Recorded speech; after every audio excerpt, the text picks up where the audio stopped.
Coming up on The Potter's Touch. If you got religion, you can sit still, but if you got faith, you got to move. Because faith is a verb. It requires action. It requires movement. It requires that you do something. Take up your bed and walk. Give me your 2 fish and 5 loaves of bread. Go borrow some vessel. Faith requires that you take action.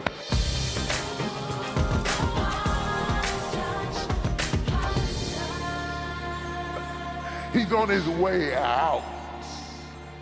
He's walking away. And one woman who was in the midst of all of this idolatry and this chaos, she makes the decision to go after Jesus. Now you have to understand, you think the miracle is in the healing of the daughter, but the miracle starts in the fact that this woman had to cross so many lines to come to Jesus. She had to travel such a distance to come to Jesus. The distance was not just geographical distance, it was also theological distance. She comes from a polytheistic society that has not even heard of Jehovah. And here this woman comes across all of her theological upbringing. She being a Canaanite woman, having lived in a Phoenician city, she is alienated from the commonwealth of Israel. She is not raised in the traditions of the Hebrews. She is not taught in Judaism. She is not exposed to the Torah. I don't know how she heard about Jesus, but while he was knocking on the door in Tyre and Sidon, she must have got whiff of his glory and a whiff of his grace. The Bible said, oh, taste and see that the Lord is good. And she must have got a little taste of something. A taste of Jesus was stronger than a belly full of her idol gods. A taste of Jesus was stronger than all the traditions that wrapped around her. One taste of Jesus was strong enough to make her leave her sick, deranged daughter at home and travel for miles to a stranger. And she's a Gentile woman, and she's a polytheistic woman, and she is a woman of ill repute as it relates to understanding the sanctity of God, and yet she traveled to where he was. Most of the time we see Jesus, he is coming to us. But some of the greatest miracles in the Bible occur when we come to him. Think about the woman at the well. Jesus was not headed in her direction, but she came where he was. And I want to say to you tonight that are watching online and you that are studying with me, come a little closer. That God is not promising that he's always going to knock on your door. That in order to get the kind of breakthrough that you need, you may have to move to get it. You may have to travel to get it. You may have to walk to get it. You may have to be alone to get it. You may have to walk away from trouble to get it. The woman looks a little irresponsible because her daughter is grievously vexed with the devil. And as far as we know, she left her home alone. But she knew if she got to Jesus, it would be worth it. And sometimes you have to look a little irresponsible to get what you're out to get from God. But she traveled the distance just to get to Jesus. Oh, I don't know who I'm talking to, but I'm talking to somebody that sometimes you got to put some work in it. Sometimes you have to travel to get it. Sometimes you have to go out of your way to get it. Sometimes you have to cross the line to get it. Step over your traditions. Step over what you heard. Step over what you've been taught, because faith will cross the line. Now don't ask God for faith if you're not going to move. Faith will make a man with a withered hand stretch forth his hand. Faith will make a woman with the issue of blood crawl across the floor. Faith will make a woman who has been with 5 men and now she's sleeping with somebody drop her water pots and say, come see a man. Faith is radical. It's an action word. It's not a noun. It's a verb. If you got faith, you got to move. If you got religion, you can sit still, but if you got faith, you got to move.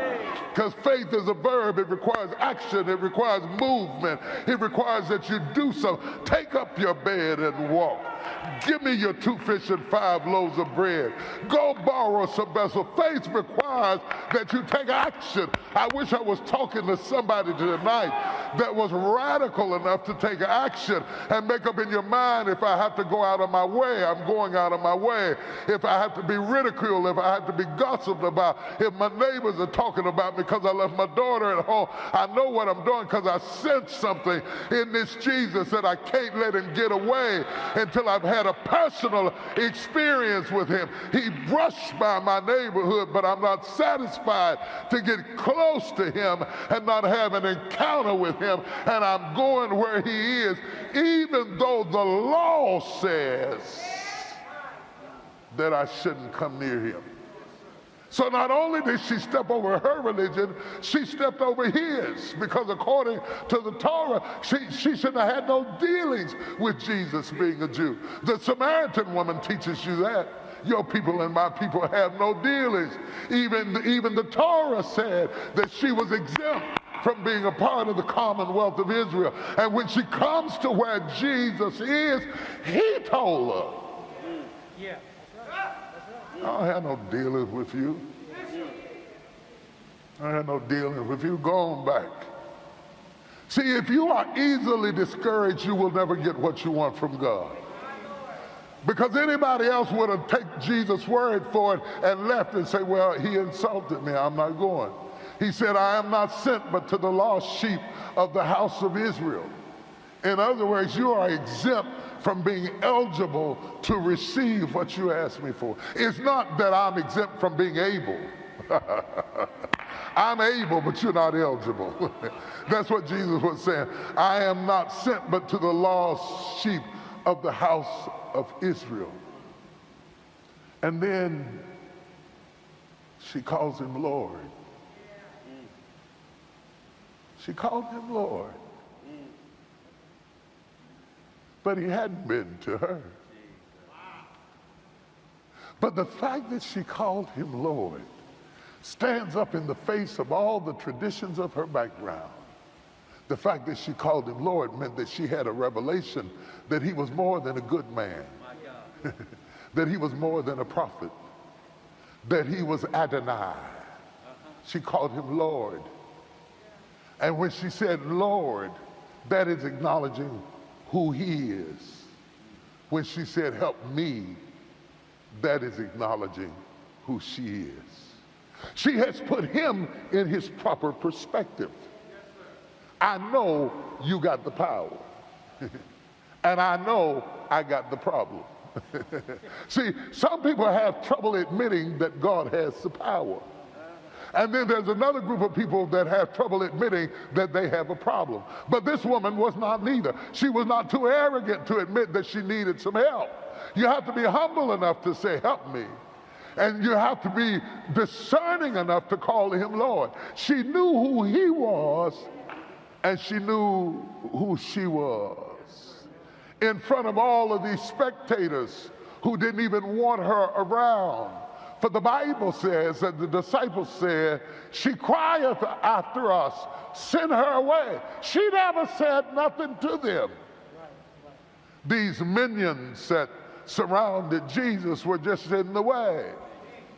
They were just in the way of what God was about to do. And most of the people that surround the man of God are just in the way. There's so much protocol and routine and ritual, they're just in the way. And little men always like to exercise big power so they can feel important. The reality is they didn't have nothing to do with it. The reality is she didn't walk that far to see them. The reality is even if she did come to see them, they probably couldn't help her. But she said, she crieth after us. Because when you hang around power, it is elusive enough to make you think that it's yours when it's not. It's like standing beside somebody who can sing can make you think you can sing when you can't.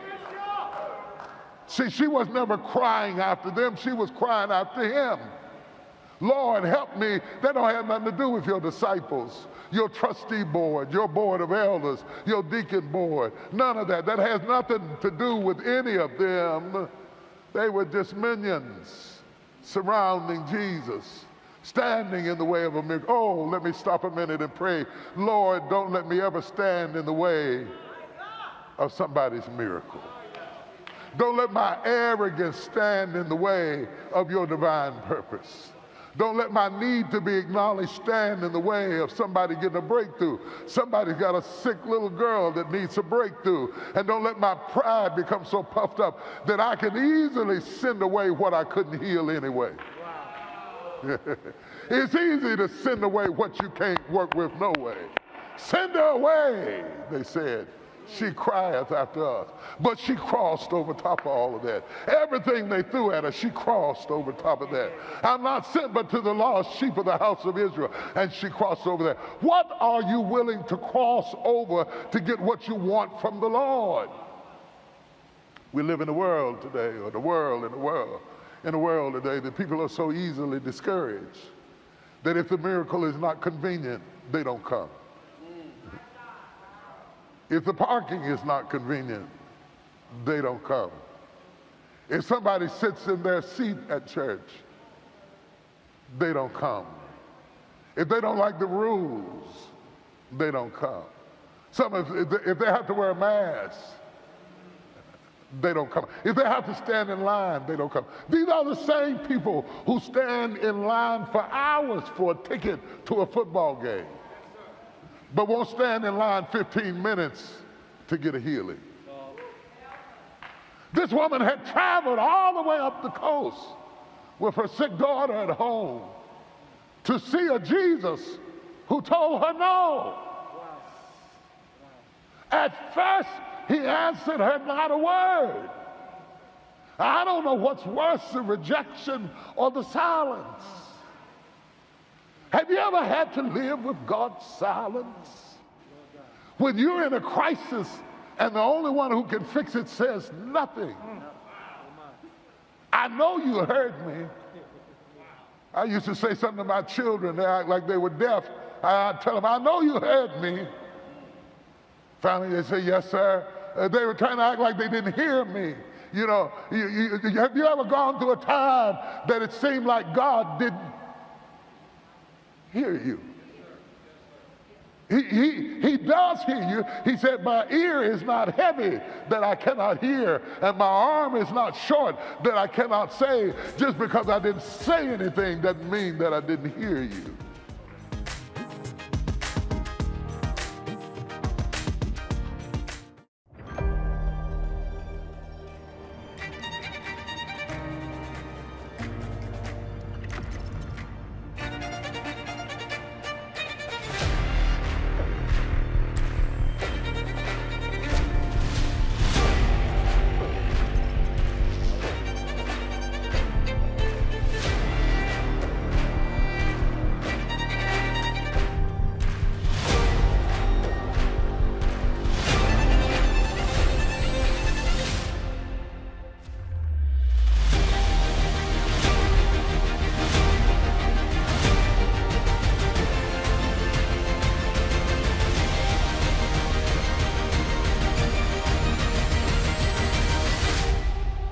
Change is hard, but we can do it. We can change lives.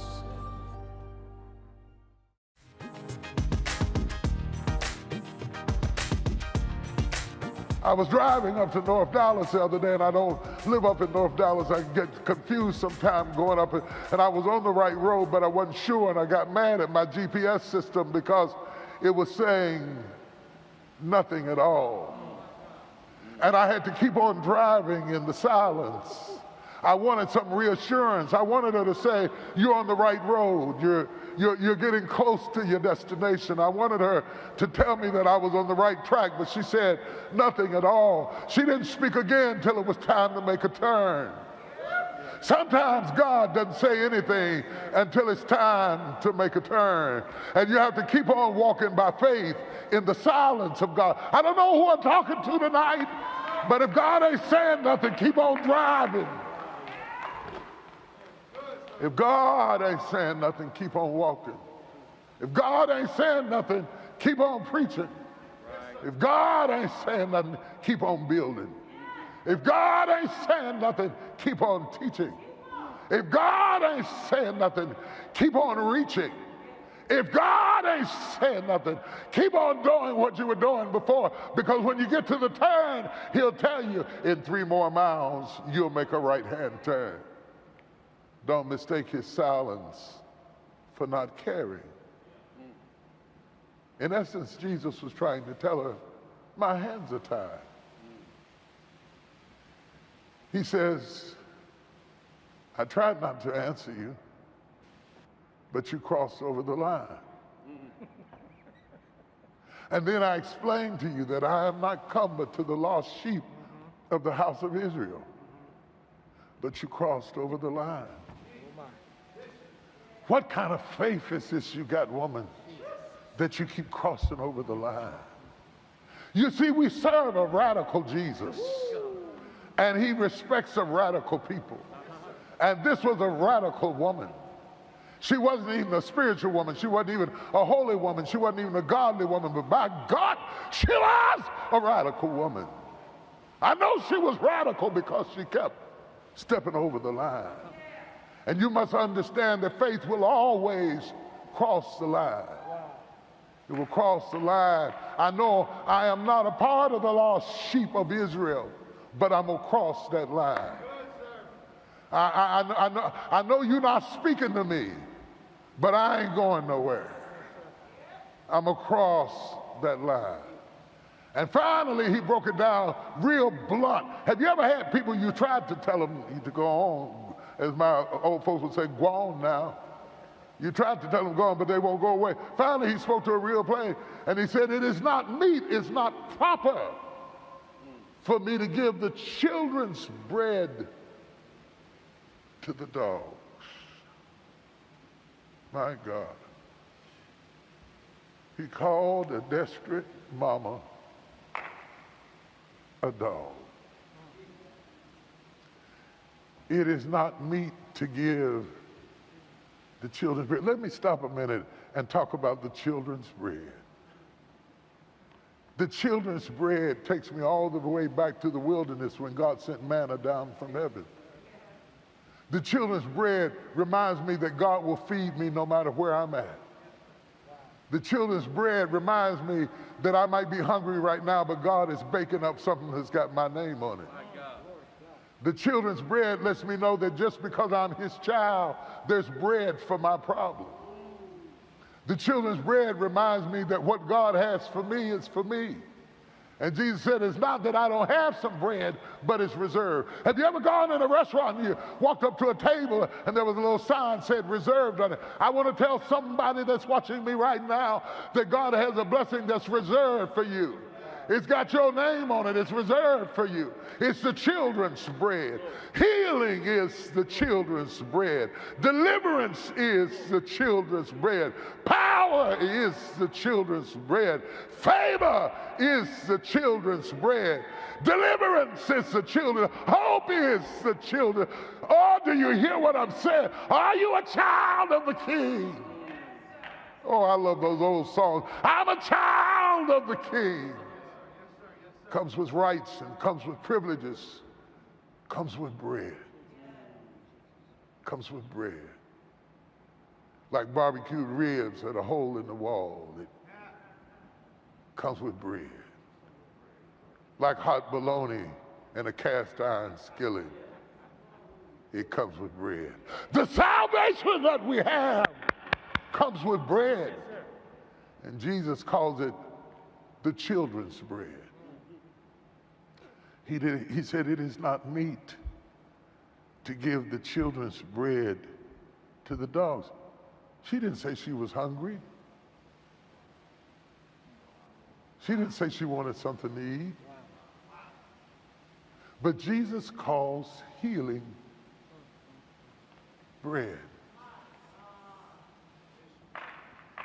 Oh my God, do you hear what I'm saying? Jesus calls healing bread.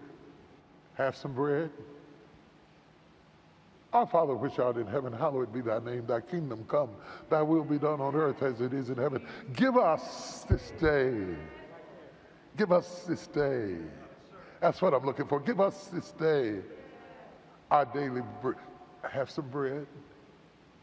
Are you going through something and you call it, you need a healing and God calls it bread? You need a financial breakthrough and God calls it bread. You need a word of direction and God calls it bread. Would you have some bread? Have you ever been sitting down at the table and the bread was on the table but it wasn't near you?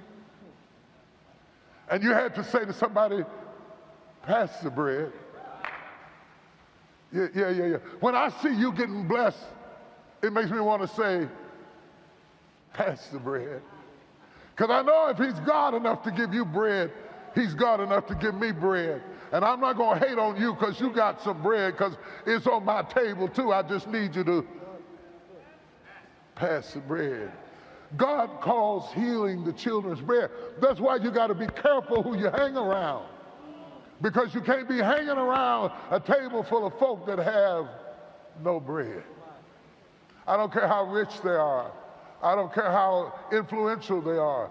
Just because they got money don't mean they got bread. You got to surround yourself with people that have what you need, because what you need when you need it is bread. What you need when you need it is bread. Whatever it is you've been praying about is bread. And the Lord wanted you to know, I got the bread. The question is, are you eligible for the bread? And the law stood up in his face and said, no, this woman is not eligible for the bread. She is coming from the coast of Tyre and Sidon, where you have left and turned your back. But she chased you. Is there anybody out there prepared to chase God? Is there anybody out there prepared to go where he is? To get out of your way and say, I won't let you go till you bless my soul. I don't care if it takes all night. I'm going to stand right here till you do something for me. I'm going to stand right here till you restore my joy.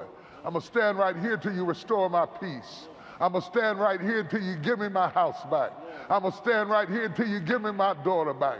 I'm going to stand right here till I get my business back. I feel a spirit of restoration in this place tonight. I said, I feel a spirit of restoration tonight. Whatever trouble is going on in your house, get ready for it to be restored tonight. Whatever's been on your heart, get ready for God to restore it tonight. Whatever's been on your mind, get ready for God to restore it tonight. I smelled bread in the room tonight. My God, somebody pass me some butter, because I smelled bread in the house tonight. Whatever the devil's been starving you from love, and starving you from peace, and starving you from favor, whatever he's been starving you from, my God's got the bread tonight. My God's got the bread tonight. If you can step over your traditions, over your religion, over your region, over your territory, over his silence, and yes, over his objections. This woman said, yeah, Lord, I'm a dog. She understood that the dog term meant not something that walks on all fours, but without a covenant. I have no covenant with you. You don't have to do this for me. She said, but even the dogs can eat the crumbs that fall from their master's table. Look at this woman. She said, I got so much faith in you that I didn't come all of this way to get the bread. I'll settle for a crumb. Because I know whatever is in the crumb is in the bread. If there's milk in the bread, there's milk in the crumb. If there's flour in the bread, there's flour in the crumb. If there's butter in the bread, there's butter in the crumb. If there's healing in the bread, there's healing in the crumb. If there's deliverance in the bread, there's deliverance in the crumb. If there's hope in the bread, there's hope in the crumb. Whatever is in the bread is in the crumb. Go ahead and give your children the bread. Just let me sit in your lap. The Bible called them lap dogs. And lap dogs would climb up in the laps of their master and just stay there with their mouth open. I wonder, is your mouth open tonight? Lap dogs would lay in the lap of their master with their mouth open, waiting for the crumbs that fell from the master's table. She said, I might be a heathen. I might be a Phoenician. I might be a Canaanite woman. I might have come from an idolatrous background, but I know how to open my mouth. Do you know how to open your mouth? Most people don't know how to open their mouth to receive what God has for them. They know how to shout about it, they know how to talk about it, but they don't know how to open up and receive. She said, I may not know anything else, but I know how to open my mouth. And the next crumb that falls, I got it. There are some things that God said to you that are frightening. It doesn't make sense. You don't feel ready, and yet God's going to do it. And he told me to tell you, it is a faith thing. Block out the noise and focus on faith. For your gift of any amount, you'll receive the Rise and Shine set, which includes 15 double-sided cards to provide you with 30 days of scripture and inspiration. You'll also receive a mirror cling to remind you to be bold every day. For your gift of $90 or more, celebrate the Easter season with this wooden cross decor piece that declares death has no power over me, in addition to the Rise and Shine cards and mirror cling. For your gift of $150 or more, you'll also receive the Arise Shine Micro Fleece Blanket featuring Isaiah chapter 60 verse 1, along with everything else you see here. You can't stop me. It's a faith thing. Walk in God's promises every day. Call or click today. Your future is in flux. Time is ticking away. Chronos. Always counting down. Always moving with moments and decisions that are out of our control. But then there's knowing the when. Kairos. The awareness of opportunity. The intuition of knowing when. The timing is right. When should you start? When should you take a risk? When will you step up? When will you become the leader, the advocate, the collaborator? When will you seize your moment to act, to change, to inspire? Because time waits for no one. And in this dance with time, remember, timing is everything. The International Leadership Summit. Register today at thisisils.org. Feel free to reach out to us on social media and share your story of how God is impacting your life. We look forward to seeing you next time on The Potter's Touch.